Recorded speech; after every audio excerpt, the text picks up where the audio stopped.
Resalut! Vous le savez, dans mes vidéos, j'ai l'habitude de commenter et de critiquer des livres. Mais là, aujourd'hui, c'est une occasion spéciale parce que je vais spécifiquement commenter ou critiquer vos livres préférés. Récemment sur Instagram, je vous avais demandé de m'envoyer vos livres préférés de tous les temps. Et donc aujourd'hui, je vais y réagir et déterminer si mes abonnés et moi, c'est compatible ou pas. C'est parti!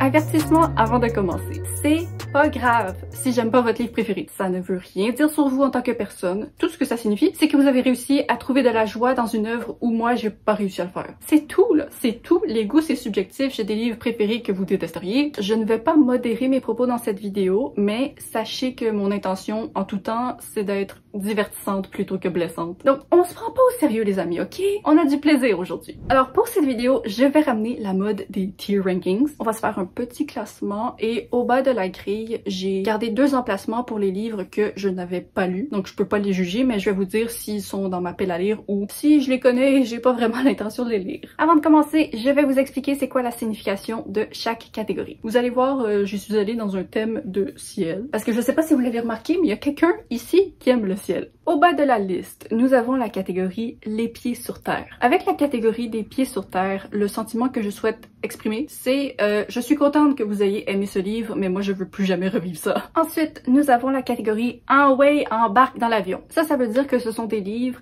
qui ne m'ont pas marqué. On entre dans l'avion, il y a un potentiel de décoller, mais on n'est pas dans les airs. Donc ça, c'est comme les livres qui étaient OK. Après ça, nous avons jusqu'à la stratosphère. Parce que je sais pas pourquoi, moi, dans ma vie, à chaque fois que je veux exprimer quelque chose de large, je dis oh, jusqu'à la stratosphère. Et donc, cette catégorie-là, on est comme OK, ça devient bon. Ce que tu lis, je lis et je l'apprécie. Et pour finir, nous allons monter au 7e ciel. Et ça, bien sûr, c'est la catégorie des coups de cœur. Oui, vous les aimez et je les aime. Alors, j'ai tous les titres ici dans mon ordinateur et c'est parti. OK, le premier livre que j'ai reçu, c'est Circé de Madeline Miller. J'avais beaucoup aimé ce livre et ce qui est étrange, c'est que le souvenir que j'en garde est plus positif que pour le chant d'Achille, mais techniquement j'avais donné une plus basse note à Circé. Mais en tout cas, c'est clair que Circé, ça s'en va dans la stratosphère. Il manquait quelque chose pour que ce soit un coup de cœur, mais l'ambiance était vraiment prenante et j'ai beaucoup aimé cette lecture. Par contre, ensuite, comme mentionné, je sais que j'ai reçu le chant d'Achille, donc lui aussi, je vais le mettre dans la stratosphère, mais c'est trop bizarre parce que j'ai donné 4.5 au chant d'Achille et 4 étoiles à Circé, mais aujourd'hui, quand j'y repense, on dirait que j'aime vraiment plus Circé, mais je sais pas. Dans tous les cas, ce ne sont pas des coups de cœur. Très solide lecture, mais pas des coups de cœur. Ensuite, Une vie comme les autres. Ma première question pour la personne qui a envoyé ça, est-ce que ça va? Bon, je l'ai pas lu. Et constamment dans ma vie, je fais du va-et-vient à savoir est-ce que je le lis ou pas. Parce que d'un côté, je suis tellement curieuse de découvrir ce truc, mais j'ai peur. J'ai écouté beaucoup de vidéos de gens qui en parlaient pour savoir est-ce que je serais capable d'y survivre ou pas et je suis pas certaine. On m'a décrit certains passages qui, je pense, ce serait très difficile pour moi à lire. Donc je sais pas, je suis pas comme entièrement fermée à le lire dans ma vie, mais présentement, je ne considère pas que je vais le lire. J'ai trop peur. Ah oui, ben là, après, nous avons Hunger Games. C'était sûr que quelqu'un allait le proposer et je suis d'accord. Je l'ai lu quand j'avais 9 ans. Je l'ai jamais relu depuis parce que j'ai peur d'affecter mon appréciation pure que j'avais quand j'avais 9 ans. Mais avec toutes les personnes qui l'ont relu autour de moi, je fais confiance que ce titre reste bon et de qualité, peu importe l'âge à laquelle on lit. Donc ça s'en va au 7e ciel, les amis. Ensuite, j'ai 2 personnes qui m'ont envoyé Dans son silence de Alex Michailid. Et il y a une personne qui dit qu'elle est sûre que genre j'ai pas aimé. Effectivement, ça ne fait pas partie de mes coups de cœur. Mais j'avais donné un 3.5. Et si vous me suivez, vous savez que les 3.5 pour des thrillers, c'est quand même positif. Genre, je vous dirais qu'en ce moment, ma moyenne, là, c'est des 2.5. C'est un truc qui se lit très bien. Le point majeur que j'avais à lui reprocher, c'est que j'avais deviné vraiment 2 des twists sur 3, mais au moins il y en avait une que j'avais pas deviné. Donc ça s'en va dans l'avion. On n'est pas tout à fait dans le ciel de l'appréciation, mais on n'est pas loin. Nos étoiles contraires de John Green. Là, je suis désolée, je crois que ça reste au sol. Cet auteur et moi, là, ça ne colle pas. Et je trouve ça dommage parce que je regarde ses vidéos parfois et je le trouve tellement intéressant en tant que personne, mais il y a quelque chose avec la façon dont les dialogues de ces adolescents sont faits qui me fait juste comme mal à lire. Pour moi, c'est comme les adolescents les plus snobs au monde que j'ai jamais lu. Mais je peux comprendre la valeur émotive de ce livre pour les gens. Je dirais pas que je l'ai aimé, mais je pense que je l'ai lu en un après-midi. Donc clairement, ça se lit, c'est pas mauvais, c'est juste pas pour moi. Amplistombe de M.V. Fontaine. C'est un livre que j'ai découvert d'ailleurs avec le compte de la personne qui l'a envoyé, donc merci. C'est un roman post-apocalyptique avec une page couverture magnifique. Et donc, même si je le connaissais pas, ben, il est ajouté à ma palle. Ou plutôt, il est ajouté à ma liste d'ajouts à la palle. En tout cas, je suis définitivement très intriguée. Ensuite, on a Mistborn de Brandon Sanderson. On est sur un livre que j'ai apprécié, mais je pense pas l'avoir suffisamment apprécié pour me rendre jusqu'à la stratosphère, genre. C'est un truc de vraiment grande qualité, mais comme d'habitude, Brandon Sanderson, il y a des longueurs, T'as des choses intéressantes à dire, mais apprends à les dire plus rapidement, s'il te plaît. Donc voilà, je pense que ça, c'est une lecture qui va dans l'avion. Et d'ailleurs, je procrastine encore le tome 2. Mais j'avais donné 3.5 étoiles. Oh my gosh! Ok, je m'attendais pas à voir ça. La série Succubus. Ok, mais j'ai jamais raconté ça sur cette chaîne. Mais quand j'étais adolescente, j'ai loué un tome de cette série. Je l'ai commencé, j'étais comme waouh, c'est super bon. Et c'est seulement une fois que j'étais à la moitié que je me suis rendu compte que c'était le tome 4. Et j'avais pas envie de retourner à l'arrière. Donc, ce que j'ai fait, c'est que à partir de là, ben, j'ai lu les tomes 4, 5, 6. Et je les ai tous vraiment appréciés. Mais on s'entend que j'ai vraiment skippé genre 3 tomes de cette série. Et donc, pour le divertissement que ça m'a donné, ben ça va à la stratosphère. Parce que c'est pas toutes les séries qui sont capables de nous faire embarquer comme ça à partir de tome 4. Vraiment, il y avait une dose de magie là-dedans. Ouh, If We Were Villains. Je l'ai lu récemment, et ça c'était de la lecture solide. Pas un coup de cœur, mais on va mettre ça dans la stratosphère, oui. Je pense que j'avais donné 4.25. Il va être traduit bientôt en français d'ailleurs, et c'est la lecture parfaite pour l'automne, donc allez-y. Ok, ensuite, The Perks of Being a Wallflower. Ça, j'avais essayé de regarder le film. Je crois que j'avais abandonné après comme 25 minutes parce que je trouvais ça ennuyant à mort. Mais pour le livre, je sais pas si je passe à côté de quelque chose de bien. J'ai jamais eu l'impression que c'était mon genre d'histoire, mais les gens qui l'ont lu, avec qui ça résonne, c'est vraiment genre un livre qui change leur vie. Donc je sais pas, présentement, je vais le mettre dans la catégorie des livres que je ne compte pas lire, mais ça se peut que ça change. Je suis pas totalement fermée. Ah, bien sûr, ensuite nous avons Le Pacte des Marchandes de Pierre Bottero. Ça s'en va au 7e ciel, mon ami. Si tu parles de lecture qui a marqué ma vie, ça a marqué ma vie. Je pense que c'est le cas de toutes les personnes qui l'ont lu en étant jeune. Ou adulte, je sais pas, ce truc est excellent. Ensuite, nous avons La Sélection. Écoutez, avec respect, ça reste au sol. Je dois dire que j'ai apprécié le tome 1. Je peux pas dire qu'il y avait des éléments que j'avais appréciés particulièrement, mais l'expérience de lecture était ok. Par contre, je ne peux pas dire la même chose du tome 2. Le tome 2, je l'ai détesté. Maxon, j'ai envie de le remettre doucement à sa place. Donc voilà, j'ai jamais lu le tome 3 pour cette raison, parce que le 2 vraiment m'a brûlé. Mais comme je comprends que cette série, c'est du bonbon pour les gens, là. C'est très facile à consommer, c'est divertissant. Ah, ensuite, La Ligne verte de Stephen King. Ça, étrangement, je l'ai apprécié.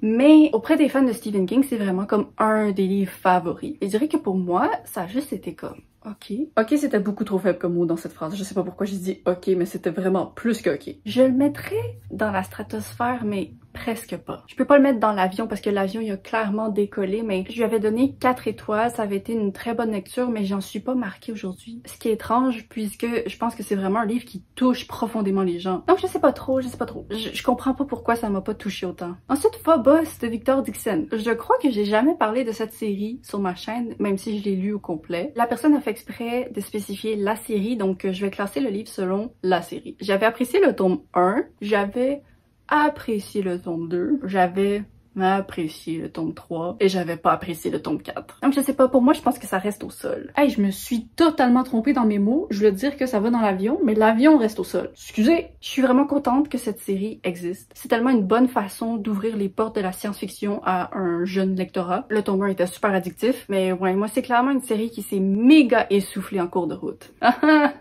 Les aventuriers de la mer de Robin Hobb. Yo, à quel point je ne lirai jamais du Robin Hobb de ma vie. Et c'est pas parce que je pense qu'elle fait des trucs mauvais, là. C'est parce que tous ces livres sont énormes et ils font partie de séries de comme 10 000 livres. Donc voilà, pour l'instant dans ma vie, je vais le mettre que j'ai pas l'intention d'en lire. Ça changera peut-être un jour, là, mais présentement, pas sûr. Ok, Gatsby le Magnifique. J'avais trouvé ça ok. Je m'attendais à vraiment être plus frappée par cette œuvre. J'avais fini par donner un 3.5, c'était correct, mais clairement on est dans l'avion. Je pense pas pouvoir lui donner plus haut que ça. Le prochain livre, par contre, hey, ça on s'en va au 7e ciel, à la surprise de personne, parce que c'est Martin Eden de Jack London. J'ai eu plusieurs personnes qui me l'ont envoyé. Avant que je l'ai lu, je le croisais genre jamais sur les réseaux. Je l'ai uniquement ajouté parce que j'avais vu Alice en parler, mais c'était la seule personne. Et depuis, on dirait que j'arrête pas de croiser des personnes pour qui c'est un de leurs livres préférés. Puis je suis tellement contente. Là, je suis pas en train de dire qu'ils l'ont lu à cause de moi, là. Ils l'ont sûrement lu avant, mais depuis que je l'ai adoré, on dirait que je suis un aimant qui attire d'autres personnes qui l'ont adoré, donc j'aime ça. Ok, ensuite, La Voleuse de livres. Je vais le mettre dans ma palle. Techniquement, il n'est pas dans ma liste, mais j'ai vraiment l'intention de le lire un jour. Je suis vraiment curieuse de voir si c'est quelque chose qui va résonner avec moi, surtout dans le style. Je pense que c'est le style qui fait que certaines personnes ont moyennement aimé. Mais je sais pas, je suis curieuse. Il faut que je le lise. Ok, un autre coup de cœur personnel. Il était deux fois de Franck Tillier, qui, je pense, je peux dire, est mon thriller préféré de tous les temps. Donc ça va au 7e ciel, là. Ça s'en va au 10e ciel. Je suis juste tellement reconnaissante d'avoir fait l'expérience de lecture de ce livre dans ma vie. Après ça, 2 personnes m'ont envoyé La Passe-Miroir de Christelle Dabos. C'est une série que j'avais dit dans une vidéo, il y a environ 2 ans, que j'allais jamais lire. Il y avait vraiment quelque chose qui m'attirait pas à propos de cette série. Et je dirais pas que cette série m'attire maintenant, mais je suis définitivement plus dans l'état d'esprit où je suis fermée à le lire. D'ailleurs, j'avais songé à peut-être le lire dans un vlog défi, concept, lecture, dans un vlog lecture cet hiver. On verra. Il y a tellement de gens qui ont adoré qu'on dirait que je veux voir. Tout le monde autour de moi me dit que je n'aimerais pas, mais je veux voir. Ensuite, il y a ma bonne amie qui m'a envoyé son livre préféré qui est Aristote et Dante découvrent les secrets de l'univers. Et elle a ajouté entre parenthèses, est-ce que tu l'aimerais pas? Donc, effectivement, je vais le mettre dans j'ai pas l'intention de le lire présentement. Je suis pas opposée à lui donner une chance, mais j'ai juste pas l'impression que c'est le genre de truc qui me rejoindrait. Mais c'est pas parce que je considère qu'il fait quoi que ce soit de mal ou qu'il est mauvais. Je sais que tout le monde l'adore, mais j'ai juste jamais ressenti le besoin de le lire.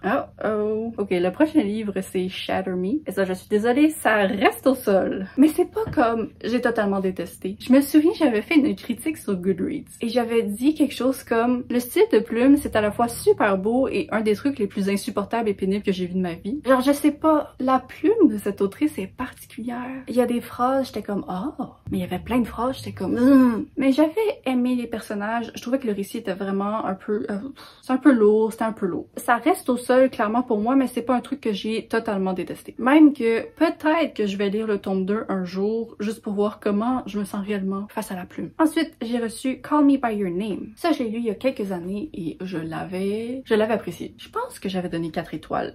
C'était peut-être 3.5. Je sais pas, mais le souvenir que j'en garde est bon. Je trouve que je l'ai trop aimé pour qu'on reste dans l'avion, donc on va aller dans la stratosphère, mais il est un petit peu plus bas que les autres dans la stratosphère. Mais j'ai quand même apprécié. Même si je comprends les raisons pour lesquelles d'autres personnes ont pas aimé. Hello la pêche! Bon, il y a eu 3 personnes qui m'ont envoyé Six of Crows de Leigh Bardugo. Je l'ai dans ma palle, donc ça c'est sûr que je vais le lire. Par contre, j'espère vraiment que ce sera mieux que Grisha. Parce que j'ai lu Grisha et vous verrez mon avis dans le vlog qui sort la semaine prochaine, mais j'ai comme pas du tout aimé. Mais on m'avait averti, et on m'avait averti que Six of Crows était définitivement meilleur. Donc c'est ça, je vais le lire. Notre part de nuit. Ça, c'est un livre. Et je suis frustrée parce que je sais que j'aurais pu plus l'aimer que je l'ai fait. Mais clairement, pour la qualité et la richesse de cette œuvre, ça s'en va dans la stratosphère. Même s'il y a des passages qui ont été un petit peu longs à traverser, c'est quand même une œuvre qui est comme inoubliable. Voilà. Oh! Ça, c'est du gros coup de cœur. 22-11-63 de Stephen King. C'est mon Stephen King préféré. Ça s'en va au 7e ciel. J'ai trop aimé ce truc. C'est une des rares fois dans ma vie où un livre de 1000 pages me donne envie de le relire. Je le ferai pas parce que je suis paresseuse, mais j'aurais comme envie de le relire. Il y a juste une personne qui m'a envoyé le livre suivant, mais je suis un peu étonnée parce que je sais qu'il y a beaucoup de gens pour qui c'est un coup de cœur. Et c'est Sorcery of Thorns de Margaret Robinson. Ouais, non, c'est pas ça son nom de famille.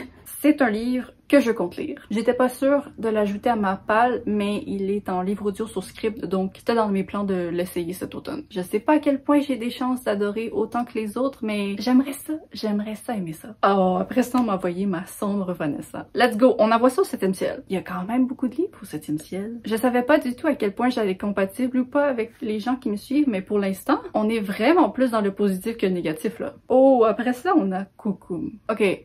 Je sais pas si ce que je m'apprête à dire c'est une hot take ou pas, mais j'ai apprécié Coucoum. Mais la raison pour laquelle j'ai apprécié Coucoum, c'est à cause de l'histoire dedans. Une histoire qui est une histoire vraie, qui est une histoire qui a été vécue par des milliers de personnes dans des peuples autochtones à travers la province et le pays. Mais en tant que livre, avant que genre les événements historiques majeurs surviennent et soient vraiment touchants, j'ai pas trouvé que le livre, au niveau de la plume, était particulièrement marquant. Genre c'est un livre que je recommanderais pour les faits qu'il raconte, mais c'est pas nécessairement un livre qui me donne envie de lire d'autres trucs de l'auteur. Mais ça c'est peut-être parce que avant de lire Coucoum, j'avais lu La Belle Mélancolie qui est un des pires livres que j'ai lu de ma vie. Donc voilà, Coucoum en tant qu'histoire, oui, c'est dans l'avion, ça pourrait décoller, mais il me manque juste un peu plus côté littéraire. J'avais donné 3.5 étoiles. Ensuite, Nevermore. Celui-là, je vais le mettre dans les livres que j'ai pas l'intention de lire. Je pense pas du tout que c'est mon genre de truc, surtout puisque ça a été été marketée pour les fans d'Harry Potter et j'en fais pas partie. Je pense pas que c'est une œuvre qui soit mauvaise en aucun cas, mais vraiment, de ce que j'en sais, c'est juste pas le genre de truc qui correspondrait avec moi. Ensuite, Illuminé de Amy Kaufman et Jay Kristoff. J'ai lu la trilogie, j'ai aimé la trilogie. Je vais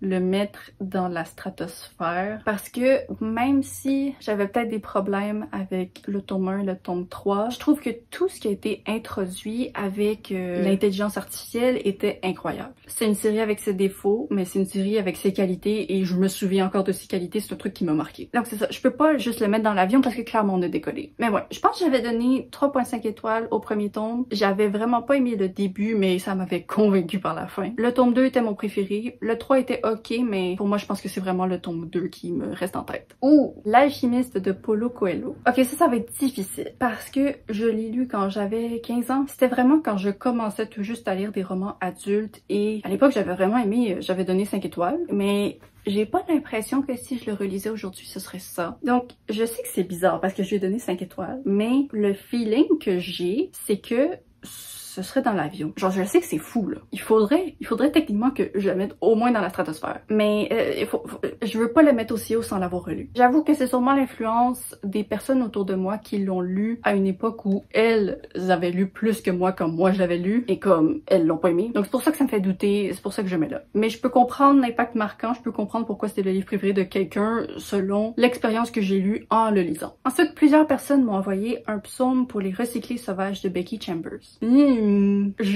Pour l'instant, je vais le mettre dans j'ai pas l'intention de le lire, mais ça dépend entièrement de ma lecture de l'espace d'un an que je dois faire un jour. Parce que pour l'instant, Becky Chambers et moi, c'est pas tout à fait clair. J'ai lu un autre de ses autres livres et il y a des trucs que j'ai aimés, mais il y a des trucs que j'ai moins aimés. Donc, je vais voir. Mais le fait qu'il y ait autant de personnes qui ont beaucoup aimé un psaume pour les recyclés sauvages, c'est sûr que ça m'encourage. Mais voilà. Pour l'instant, pas de plan de lire. Ça va peut-être changer. Ok, là, il reste... J'ai reçu beaucoup plus de livres que je pensais. Mais ça fait 1 heure que je filme et je sais que cette vidéo va être horrible pour le montage. Donc, je pense que je vais réagir à un livre de plus. Je me remercie d'avoir pris cette décision. Alors, le dernier livre de la vidéo, c'est Once Upon a Broken Heart de Stephanie Garber. Ça, c'est un livre qui est tombé sur mon radar seulement récemment parce que soudainement, il y a comme eu plein de booktubers qui l'ont lu et qui l'ont adoré. Donc, pour ça, ça m'intrigue un petit peu, mais je pense que je vais le mettre dans j'ai pas l'intention de le lire parce que je sais pas à quel point c'est mon genre de truc, mais je reste très ouverte. Ça se peut que sur un coup de tête un jour, je donne une chance au premier tome. Donc voilà, c'est à ça que ma compatibilité avec mes abonnés ressemble. C'est vraiment plus positif que je croyais. Je trouve ça super cool comme expérience et ça me donne envie d'écouter vos recommandations encore plus parce que clairement, on se rejoint à quelque part. Là, je me sens un peu mal pour toutes les personnes qui avaient proposé d'autres livres. J'ai fait exprès de surtout réagir à des livres que je connaissais, donc ceux qui restent, ce sont surtout des œuvres dont j'avais pas entendu parler. Mais je vais vous les afficher à l'écran si vous êtes curieux. Ouais. Non, je suis désolée, je vais pas vous les afficher. Je suis fatiguée, j'en ai marre, non. Et moi, de mon côté, je vais aller chercher chaque œuvre pour voir de quoi ça parle et voir si j'ai envie de l'ajouter à ma palle. Merci encore pour votre participation et si vous aimeriez participer à une de mes futures vidéos, n'hésitez pas à aller me suivre sur Instagram. Donc voilà, c'est tout pour la vidéo. J'espère que ça vous a plu. N'hésitez pas à me dire dans un commentaire s'il y a un livre que j'ai placé dans mon classement que vous placeriez ailleurs. Genre un livre que j'ai beaucoup aimé mais que vous avez pas du tout aimé ou le contraire. Parce que là, moi, j'ai pu vous juger selon un livre par personne, mais vous pouvez me juger avec tous les livres qui étaient là aujourd'hui. Donc je vous remercie d'avoir regardé cette vidéo. N'hésitez pas à vous abonner pour ne pas manquer la suivante. Je poste les vendredis à 10h30 pour le Québec et 16h30 pour la France. Bye bye!